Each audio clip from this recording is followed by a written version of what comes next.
and infection prevention control.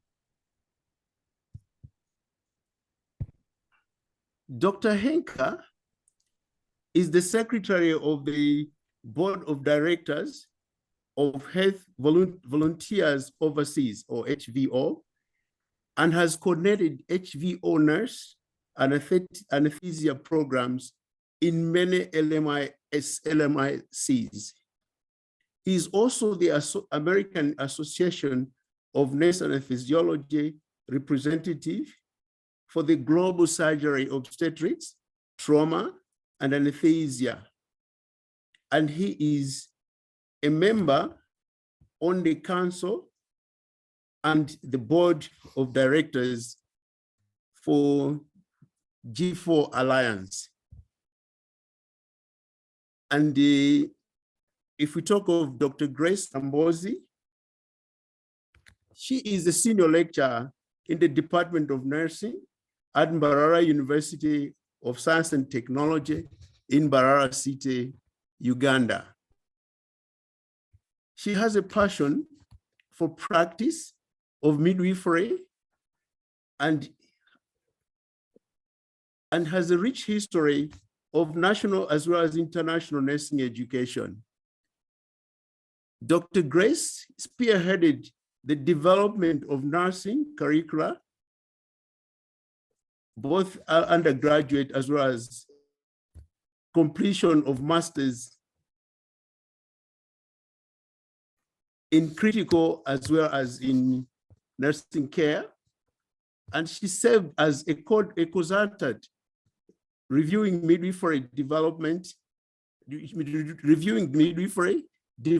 of critical care curriculum, as well as evaluating training under new partnership for African development, or rather NEPAD, for Africa, for the African Union. Dr. Nambozi serves as a national coordinator of training in service nurses in critical care in Uganda. And this, she has been serving from 2020 to 2022. And she did that with success. She has also supervised 13 master's students in different areas in critical care, and she is involved in co-authoring with the students in studies related to critical care. Dr. Nambozi has been nominated as an ambassador of critical care nursing in Africa. So briefly,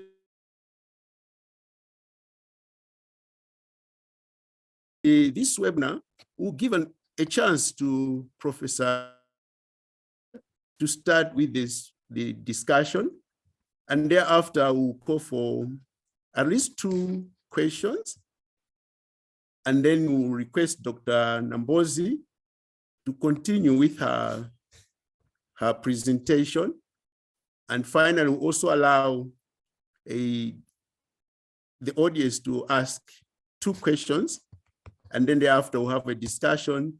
Then it will be open for questions either for specifically for Dr. Nambozi or for Professor Henka. So for the time being, allow me to request Dr. Henka to give us his presentation. Thank you very much.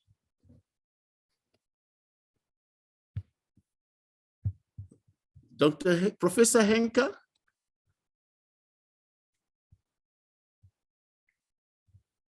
Hello, Professor.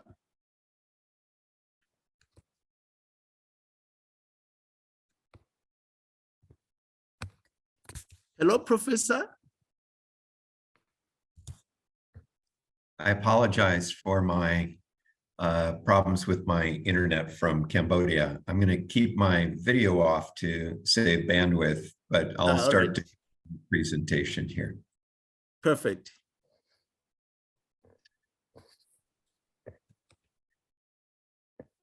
So thank you so much, Dr. Mahongo, and a pleasure to be presenting tonight with Dr. Grace. And It's a pleasure for me. My background, I'm a nurse anesthetist in the United States, but I've become very involved in many infection prevention control projects, particularly in Cambodia and Laos. So what I'd like to do is talk about some of the projects and challenges that we've had as we've worked on some of these infection prevention control projects. Many of them relate to activities that we have in the operating theater as we work in Laos and Cambodia. So the projects, and I'd like to thank, we've had many of these projects funded by GIZ, a group out of Germany that has done some of the work with us. And the first project I wanted to talk about is observations by nurse midwives and registered nurses of infection prevention control programs in 13 hospitals in Cambodia. And we did this project quite a while ago. And the lead on this project was one of my students at the University of Pittsburgh, Chloe Minahan, who we still are continuing to work on research. What we did in this project, we evaluated different infection prevention and control programs that were present in a variety of different hospitals in Cambodia. Some of these hospitals were national hospitals, and some of these hospitals were what we call CPA-1, or very basic hospitals that didn't have many services. And we went ahead and we evaluated them using a Center for Disease Control instrument. And we went ahead, translated this to Khmer, and then we had a back translation.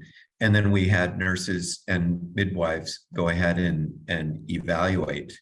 And these are just examples of some of the questions that we had as part of this infection prevention control program. So hospitals provide fiscal and human resources. There's a person who is directing infection prevention control. And we evaluated in 13 hospitals. We went through and looked at the differences in terms of these hospitals, in terms of infection prevention control programs.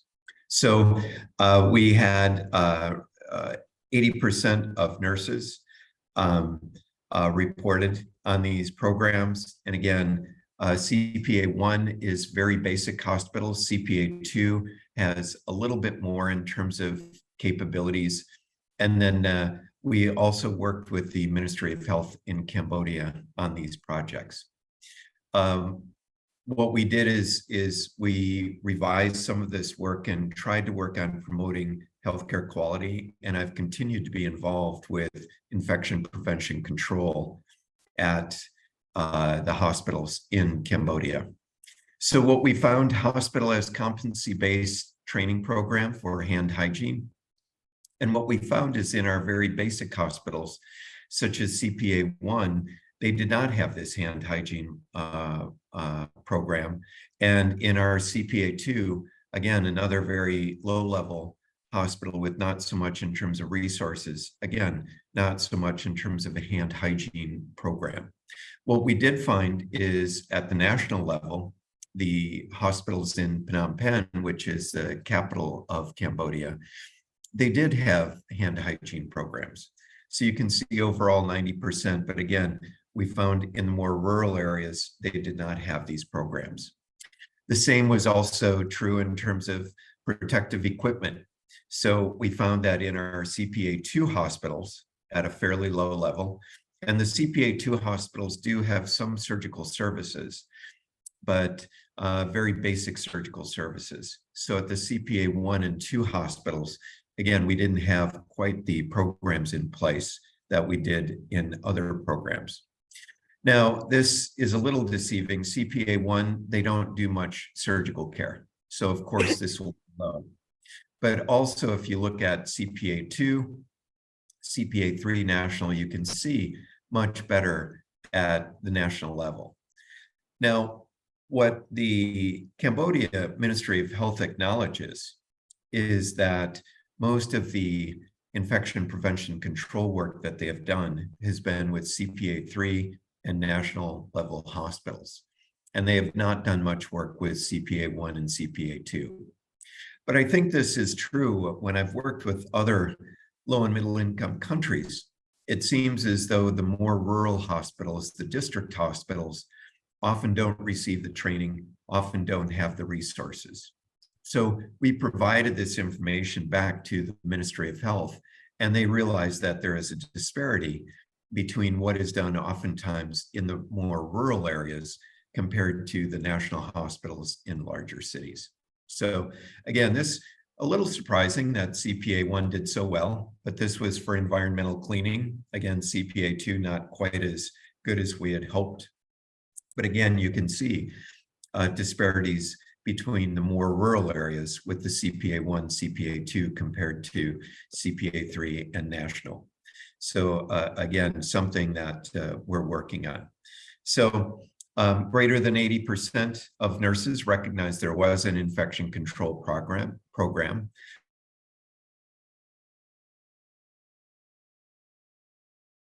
Or infection prevention control, particularly in the CPA hospitals in more rural areas.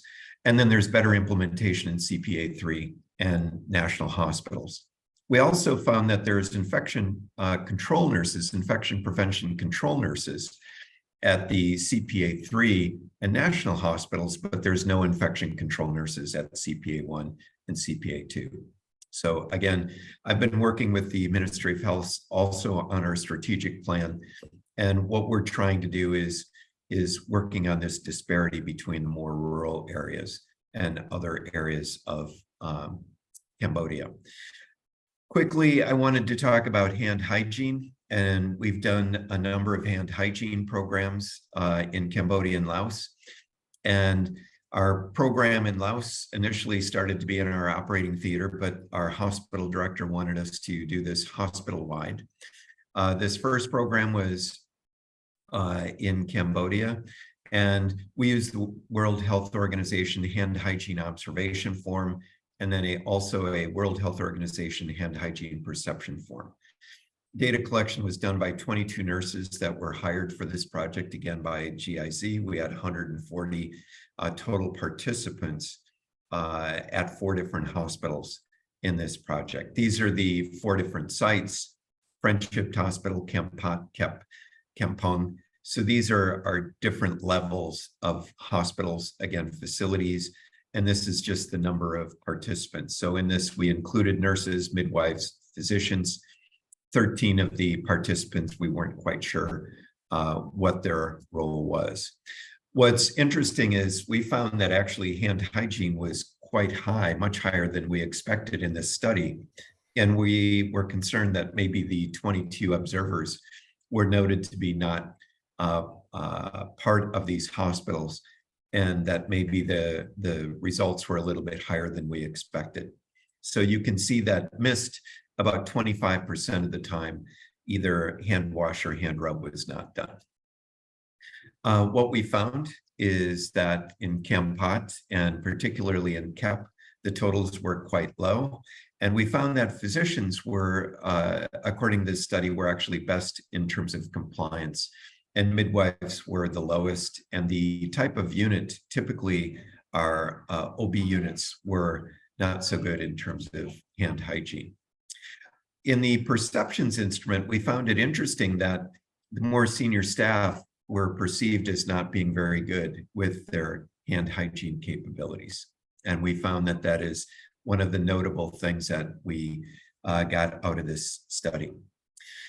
At Lao Friends Hospital for Children, we just did this study over the last 6 months. And what we did is we looked at the 5 different moments in terms of hand hygiene to see when hand hygiene was being done. And also we looked at hand hygiene overall, and we found when we initially did this observation, hand hygiene was being done about 40% of the time.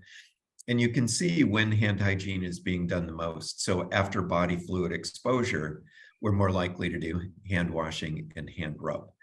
Times when it's least likely to be done before patient contact and after touching patient surroundings.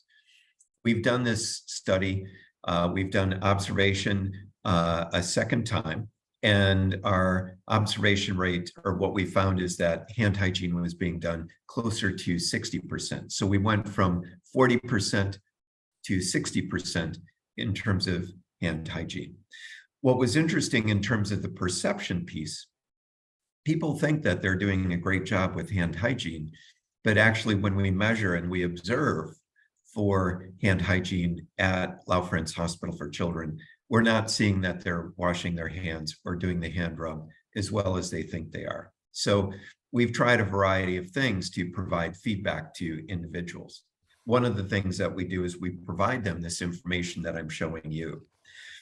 What we found is, again, I was a little surprised that the group that seemed to do the best in terms of hand hygiene was our doctors at Laufrenz Hospital for Children, and our nurses didn't do quite as well as the doctors, but that's been improving.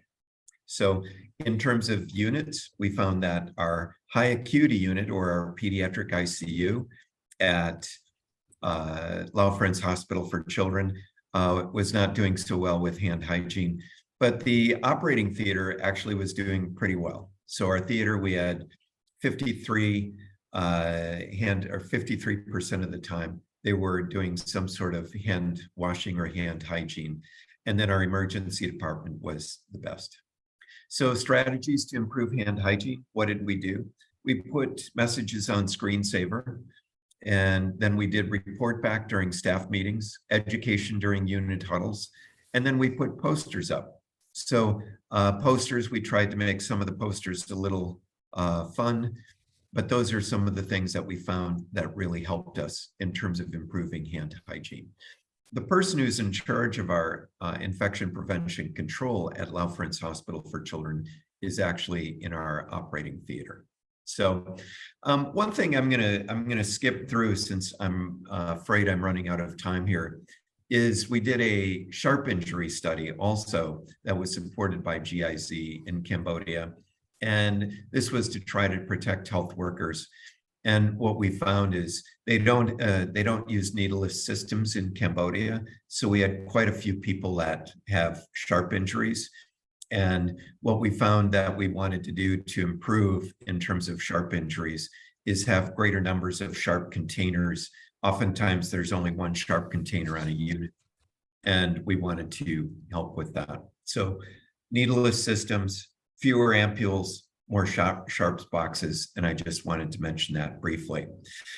The last piece that I wanted to discuss really fits in well with operating theater, and this was a project by Rachel Johnston, who's a nurse anesthetist at Harborview in Seattle, Washington. And we did this project actually at Laufrenz Hospital for Children. And I just wanted to provide this information to you, and you can take a look at this. I'm not going to go through all of these slides, but I thought it might be quite helpful. And what we've been trying to do is airway breathing circuits for our anesthesia gas machines. And we've been trying to figure out how often should we be changing the anesthesia breathing circuits for our gas machines. And there's not much in the literature, so Rachel had gone through and provided, and these were the guidelines that we had decided to use. And you may find that these are very helpful in your operating theater as you're working on changing out the circuits for your anesthesia machine. So I've listed some things: disinfect the airway breathing circuit outer surfaces, and we talk about what we can use to help clean. Drain out the airway breathing circuit prior to placing a new filter. We change the filter with each patient, and again, I provide some evidence for that. And then we go ahead and at the end of each case, we disinfect the anesthesia machine and we wipe down with alcohol. But oftentimes we keep that same anesthesia breathing circuit. And then what we'll do at the end of each day is we decontaminate the anesthesia machine and the equipment. And at the end of each week, we dispose of single-use airway breathing circuit. So these are some of the recommendations that we've been doing. And again, these are some of the projects we've been working on in Laos and also in Cambodia in terms of trying to overall work on our infection prevention control. and then also trying to work on those areas in our operating theaters. Again, some of the themes that we found overall for the country, we found that much more difficult to have a good infection prevention control program because of the lack of funds provided to our more rural hospitals.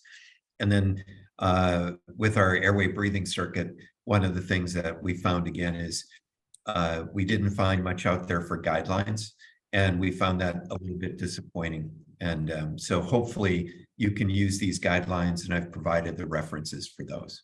So again, thank you so much. A pleasure to be able to go ahead and present to you from here in Siem Reap. And I hope my internet hasn't been too bad.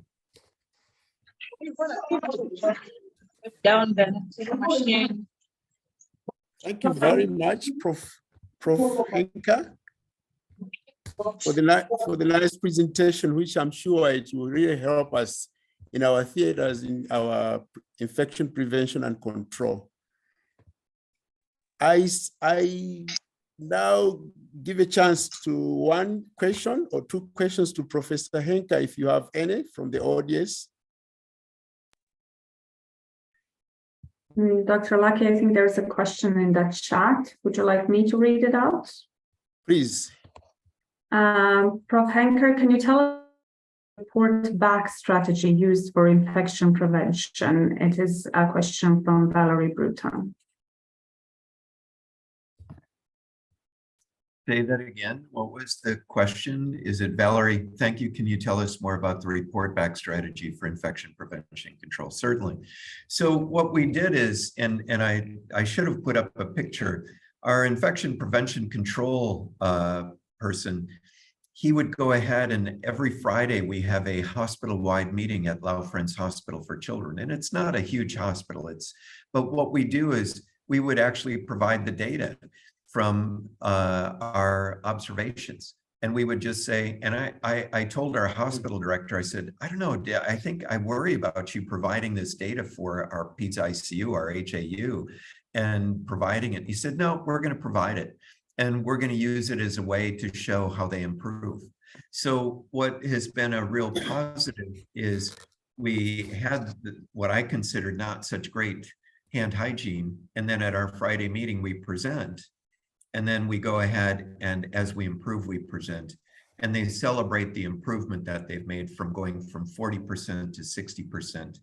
And what we've done is now we're going ahead and we're continuing to go ahead and do observations. And usually we have different people in different units. Sometimes it's managers who will go ahead and do the observation, but they've seen people improving in terms of hand hygiene.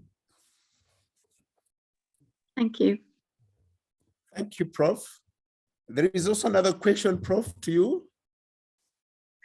This one would want to know if single-use items like Guedel Airways, if there are limited resources, can they be reused? We reuse Guedels. We reuse many things. All right. And I know in and we've had this discussion many times about should we be reusing things that are supposed to be one-time use in the United States, but then in La Friends Hospital for Children, Anchor Hospital for Children, for instance, laryngeal mask airways, we use over and over and over, and we clean them very well at the end of each day, and then we use them until they fail. But we just reuse many of those devices that are supposed to be single-use devices. And I would love to see somebody write a manuscript more about that type of thing. And there's many. We've talked about this, but that would be a very interesting manuscript to talk about. Can you go ahead and reuse single-use devices in LMICs? Thank you so much, Prof. I think we have actually enjoyed your presentation and the responses that you have given to us on the two questions. For the time being now, let me call upon Dr. Grace Nambozi to give us her presentation. And then at the end, if there's still questions, you can keep on sending them. Ines and Julius plus Lemmy will be able to read them to us so that either Prof or Grace can actually respond to them. Now let me call upon Grace. Grace, are you around? Yes, I am. Thank you, moderator. Welcome, welcome, Grace. I'm loading my presentation. Please do. I'm trying to share my presentation. Yes, we are seeing it now. Good luck, Grace. Can you see my presentation?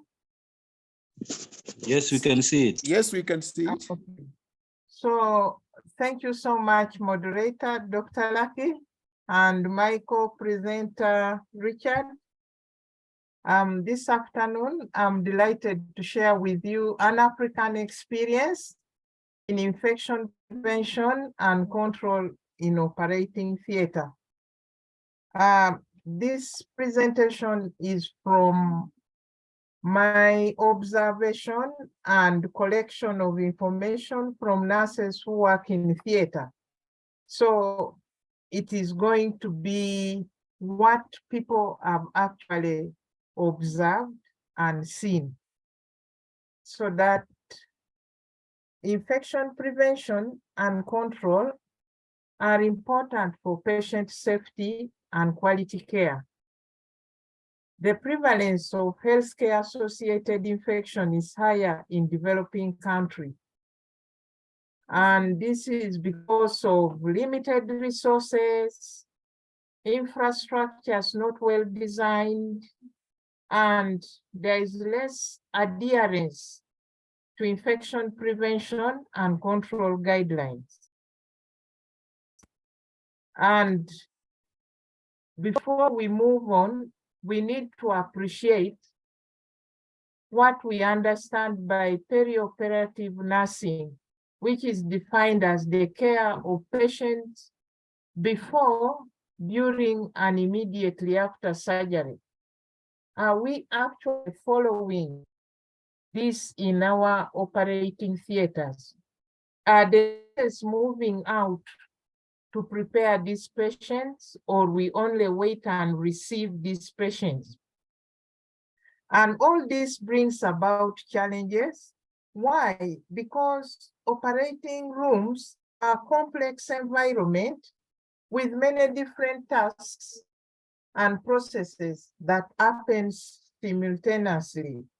And that's why we have a lot of challenges with enhancing and implementing the IPC. Implementing sustainable infection prevention and control programs in developing countries has been found and has been reported to be challenging by studies. And many developing countries experience high burden of disease and political instability. And these are affected by geographical and climatic changes. And they have unique social, cultural, and spiritual beliefs, which contribute to a higher prevalence of infection. But where is the origin of all these problems? First and foremost, the operating theater structural designs are far from ideal in most settings. A bad operating theater design has multiple consequences for both the patients and the surgical team. What are these challenges? This increases the risk of infection. There is difficulty in maintaining cleanliness, and this challenges the implementation of the IPC. And this at times leads to surgical errors due to insufficient space, poorly organized equipment, difficulty accessing necessary instruments, and challenges positioning patients, all this leads to potential mistakes, leading to procedures and affecting IPC abilities.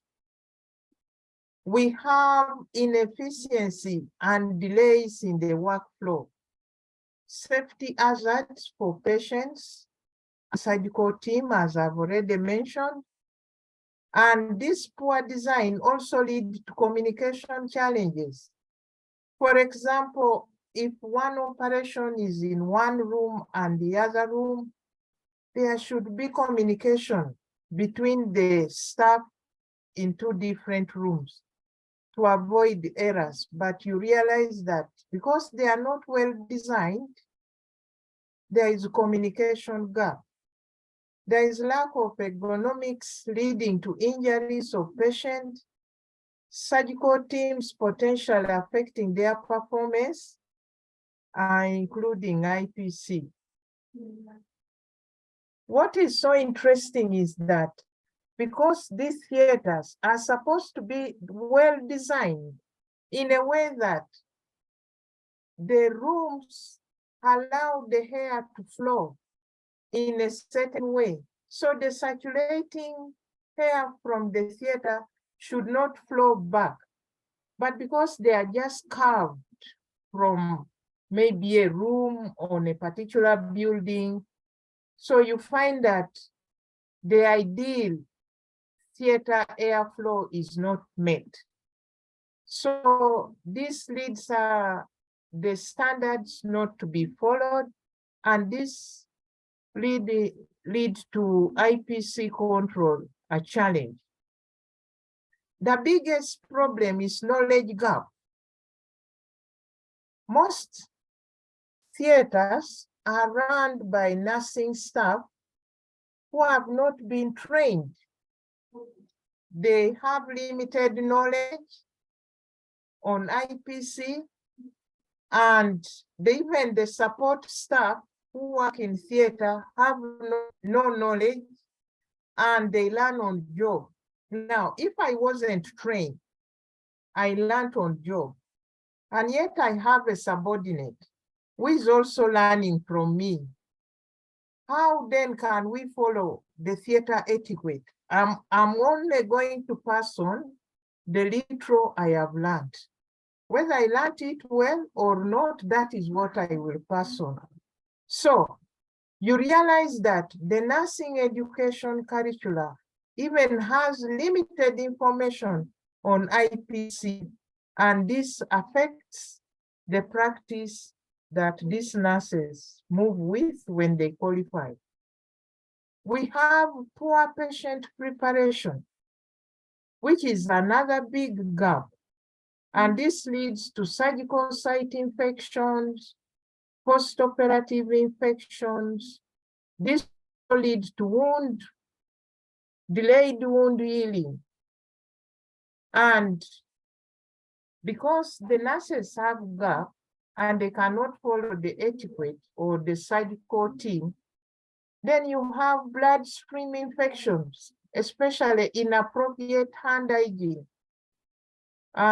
Professor has just taken us through the importance of hand hygiene. When it comes to theater, this can lead to bloodstream infection. And when there is bloodstream infection, there is likelihood of increased hospital stay because these patients have an infection.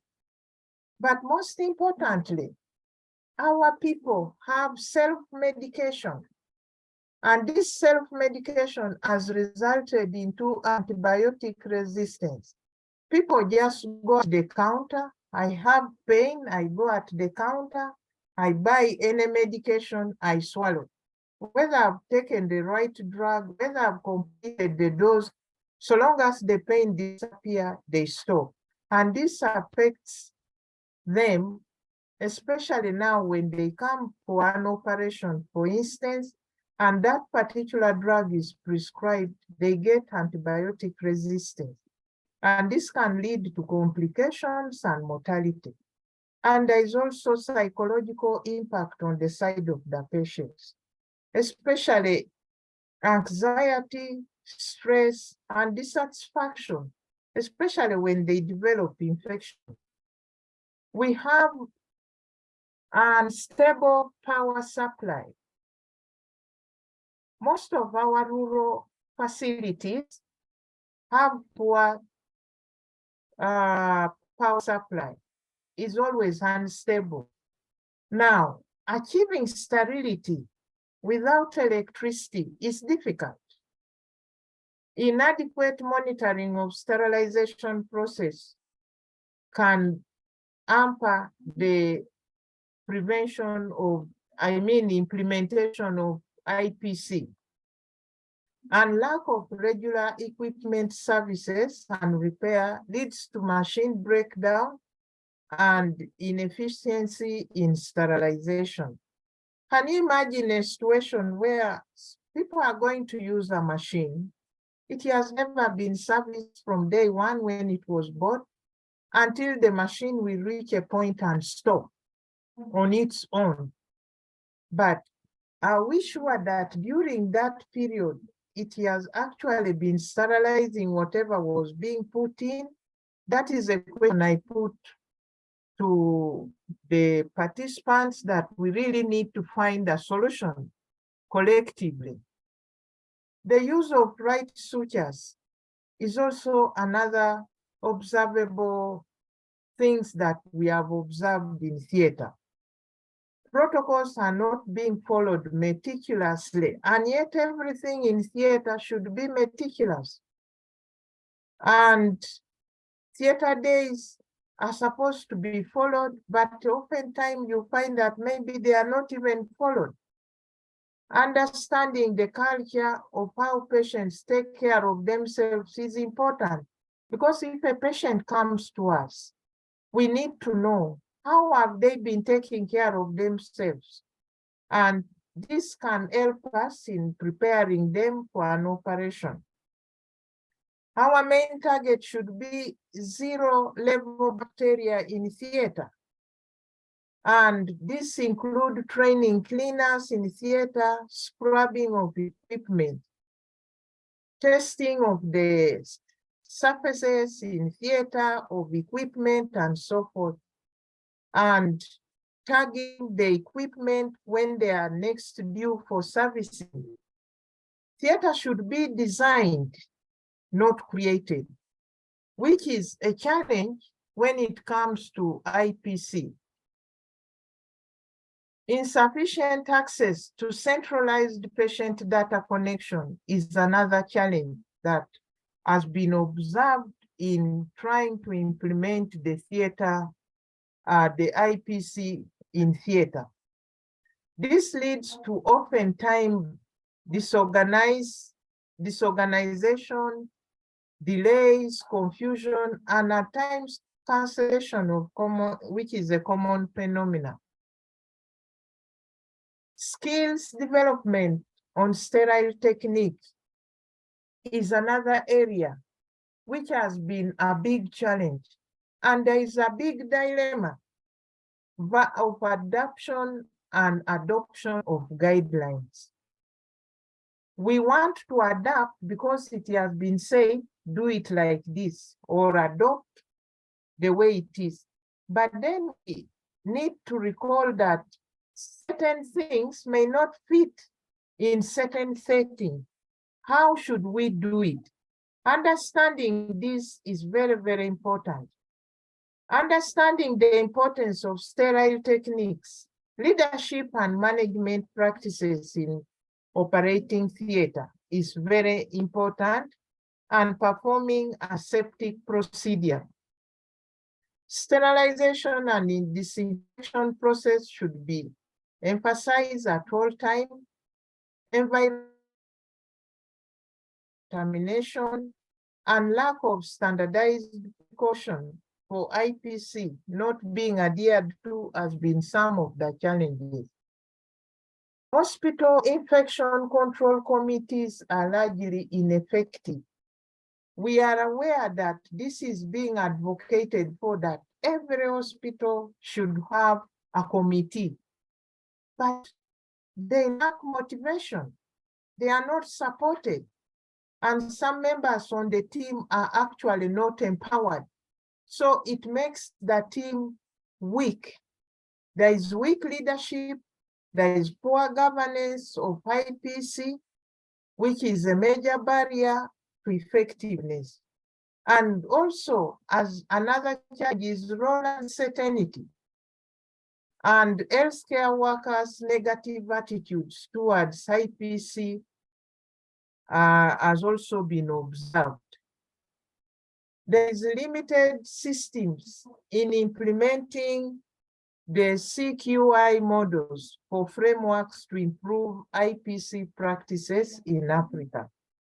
There is power imbalance in the workplace that may affect implementing IPC strategies, and this makes it difficult to translate it into practice. Lack of consumer participation. We want everybody, when we talk of IPC measures, that even the consumer must have a say, because infection starts with how are they living their lives? How are we involving them? And so behavioral, transcultural, religious factors are central in improving healthcare practices, which affects IPC interventions. Sterilization techniques must be adhered to. How many? I want to believe that if at all they are there are few who use autoclaving tapes to measure during sterilization to ensure that now this equipment, this linen are really sterile. People just assume that for sure the time I've put it there, the equipment must sterile. So maintenance and services of the equipment are not followed. We lack audit on hand hygiene compliance. We don't have posters in most of the areas.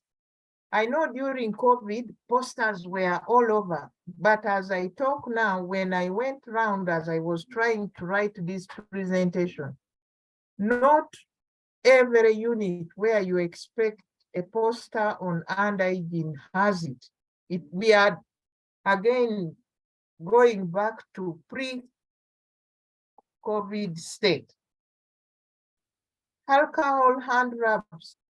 I have in many places I've visited, most of the containers are without alcohol.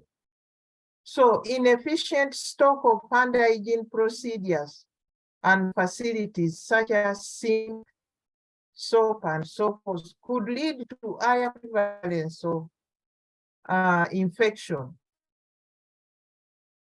Improvising, such as the use of bucket and a bowl as an alternative of lack of running water, could also hinder the IPC.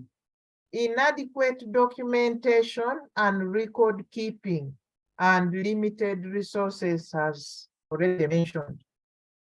We have to minimize adverse events. For example, errors is another potential hazard in operating theater. And the commonest has been anesthesia error, wrong site surgery, unintended retention. This is documented, and so is evidence that indeed these errors are even still happening. So lack of procedure standardization, patient identification system and checklist could make the operating theater become an area which is not really safe for our patient. For example, when a patient is brought into operating theater, surgical teams can verify the patient via barcode and access all the information related to patient and procedure. But do we have that? That is another challenge we really face.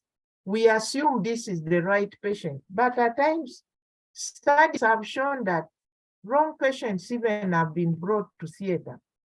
WHO recommends safety checklist, which talks about before induction of anesthesia, before the skin incision, before a patient leaves operating theater. But nobody goes through a checklist. When I moved around some of the operating theaters I visited, this surgical checklist was not seen in most theaters. When the theater list is going on, no one knows or observes the sterility. For example, two operating theaters, one may have septic, no sterility, and another patient may be brought in due to small theater space. So in other words, we break the rule and transmit infection. There is demotivation. The staff are demotivated. Patients are unsatisfied with the care received. There is also rising cost. This one is more on the hospital because the hospitals are under pressure to maintain, the cost of running the operation low. If certain things are not in place, then the costs keep rising. What is the recommendation? We need more studies on the influence that culture, religious, and spiritual beliefs have on IPC program implementation. We need further research in healthcare workers' perception of disease causation and infection transmission, and the role they play in effective implementation. This will assist in the designing and implementing of culturally relevant IPC program in resource-limited environment.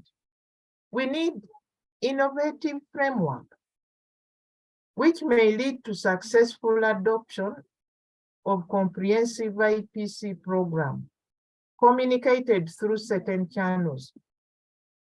Implementing routine quality audits for hand hygiene offer some potential for improvements. Displaying reminder posters for hand washing.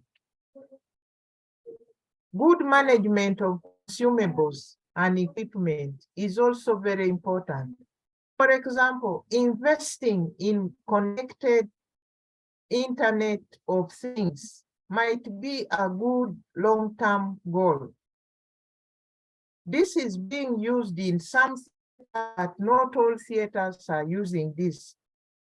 Then education of healthcare workers is essential to improve practices, education, and training, primary driver in improving IPC in developing countries. Nurses and midwives are key and should take the lead in improving IPC practices in developing countries. The importance of capacity building at an international level and the involvement of ministries of health and other health institutions when developing suitable programs are important. Proper patient preparation is crucial to minimize chances of introducing infection into the body or causing complications. In conclusion, there is much rhetoric in literature around why and how IPC practices in developing countries should be improved. But there is paucity of research publication describing any comprehensive and sustainable solution. Improvement in IPC practice in Africa is complex, and while programs exist, barriers and challenges mean that a one-size-fits-all waterfall approach does not work. The question is, what are we supposed to do? What is the problem? We need to challenge our African IPC measures. We need to generate data. When was the last time you did sterilization of the equipment? That is the question each one should be asking. What may be beneficial in a locally adapted, well-tested framework to support program development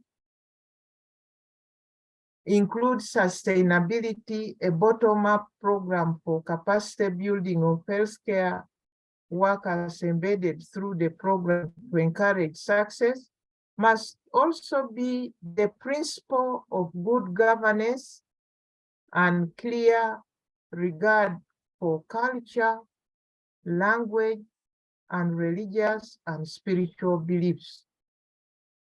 Adhering to standard precautions for IPC programs that are community-owned and developed and are culturally inclusive can be enriched over time. Thank you for listening.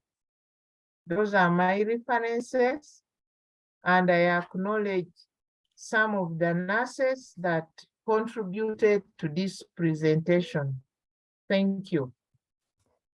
Thank you very much, Grace, for the wonderful presentation. But maybe before you settle down, there are two questions which have come for you. Hello, Grace.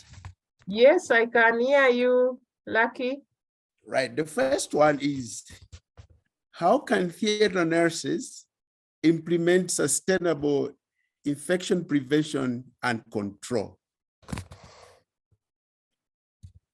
The second one, should I give you the second so that you can respond them at the same time? How can nurses strengthen sterilization in perioperative care? Those are the two questions so far. Thank you so much for those wonderful questions. And the first one, I hope I got it right. Yep. How can nurses sustain sterilization? No, that was the second one. The first one was, how can theater nurses implement theater nurses implement sustainable IPC? Right. How can theater nurses implement IPC? Sustainable IPC, yes. Sustainable. Yes. This is really a good question. I would respond it this way. For the theater nurse to sustain IPC, it should start with an individual. Remember, in my conclusion, I said, no one size fits all. But we are saying IPC starts with you as a person. If I know I am if my problem is lack of knowledge, each one must admit or identify the gap they have, and those gaps must be addressed. And so each one must adhere to these IPC regulations, guidelines. And so even if I am the only theater nurse who does it right, I am going to start doing it right, get the colleagues on board. It is teamwork. You share the ideas, you evaluate what you've done, and you make sure that every day you sit and audit and say, what is it we've done today? What is it that we've done and has not come out very well? Because you want it to be sustained, you must document and keep record. Test all the surfaces. Make sure that you want a 0 bacteria in your theater. Test all the surfaces. And if there is a problem, for example, microorganisms have been identified, you must sit down on a round table and ask, how did it come in?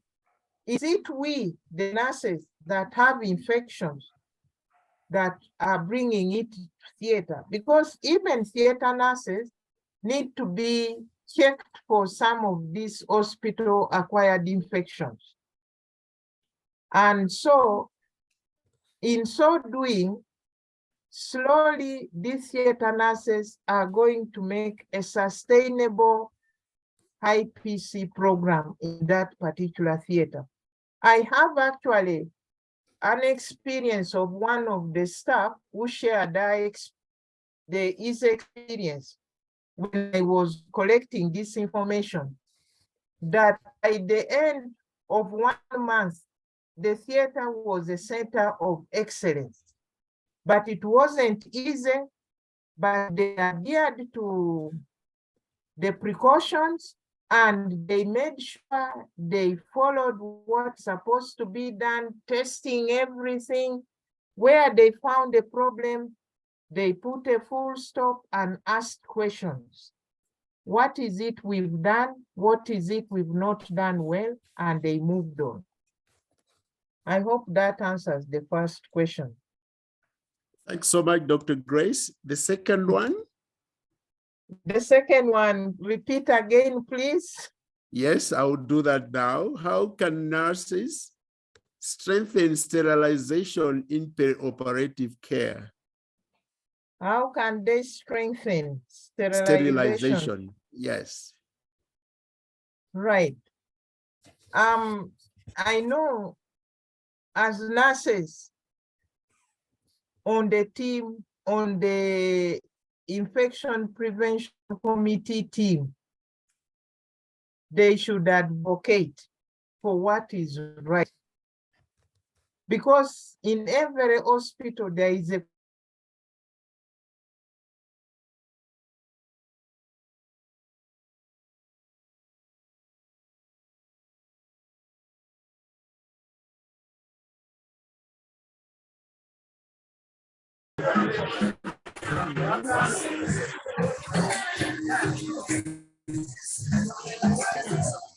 Julius, please help to mute. Yeah, there's some noise, Julius, please. Yes, I'm fixing it. Great. Yeah, we can noise. proceed. Yeah, thank you so much. Okay, so these nurses should then ask themselves, what is it that we need to do in theater that we are not doing? How can we go about it? Who are those people we can talk to help us do it right? It's all about lobbying and it's all about teamwork. Noise again, Julius.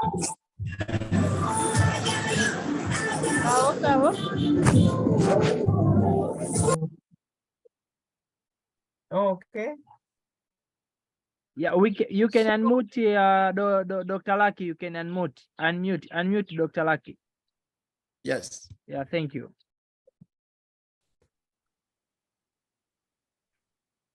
Go ahead, So, Grace.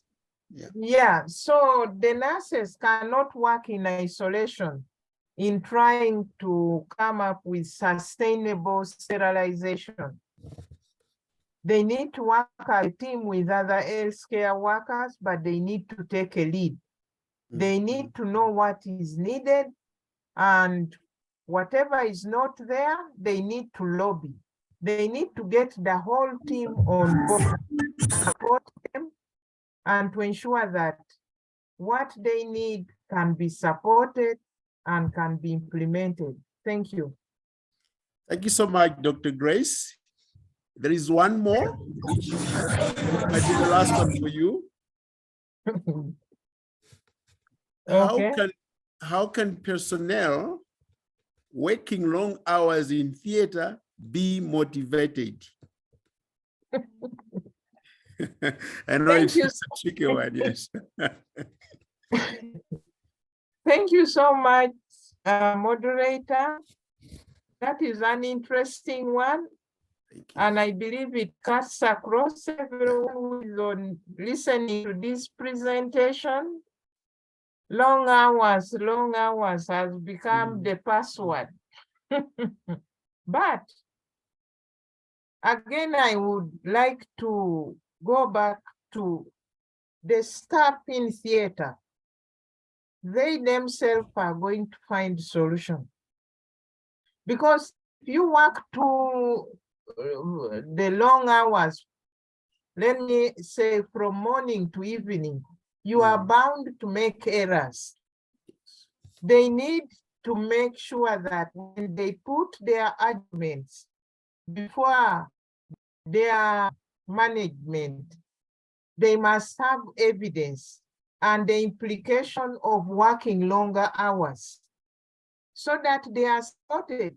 You see, they are not working on trees or rocks. They are working on human being. If I'm tired, then I'm bound to make an error which can cost somebody's life. So I would like to encourage the listeners that indeed long hours are not recommended.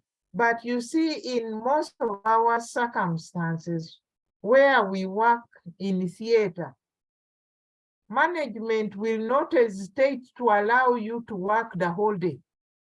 Even you continue up to the night, but it is us to use evidence-based when we argue out our cases.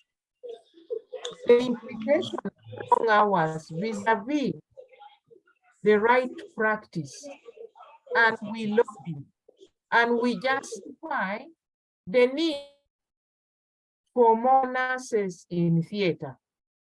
Thank you.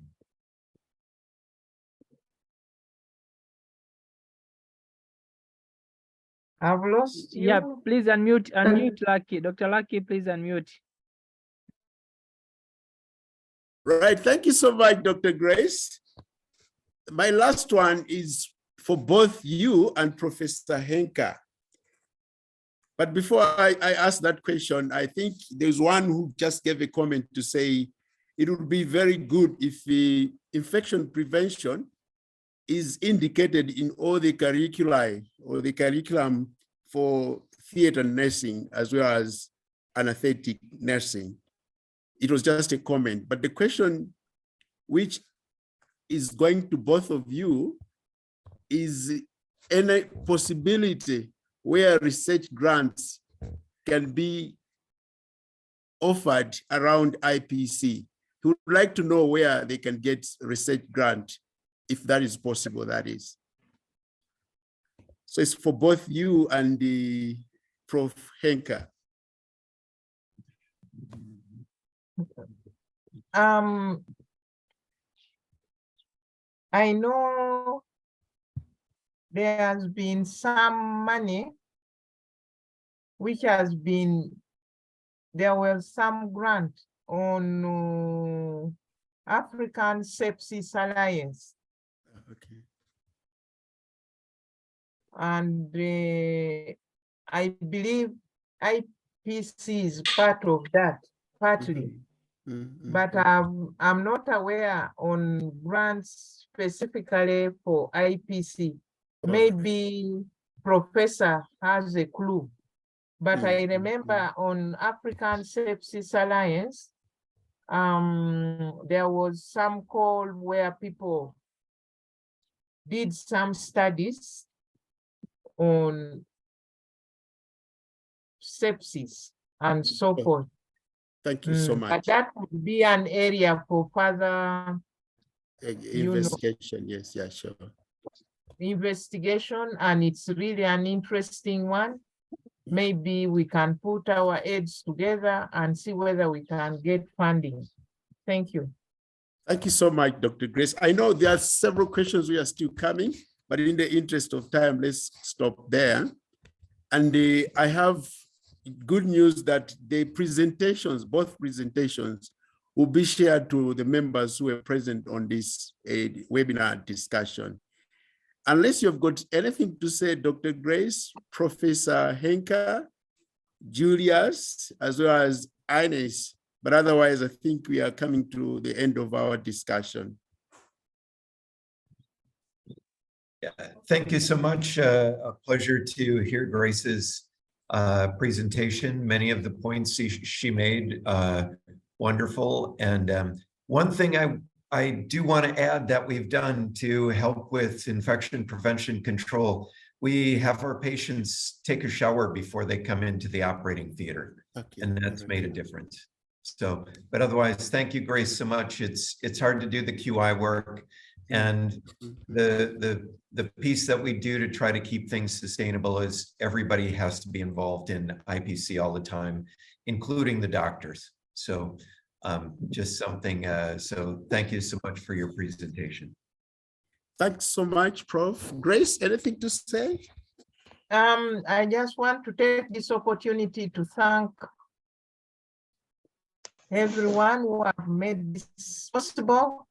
The organizers of the webinar, thank you so much.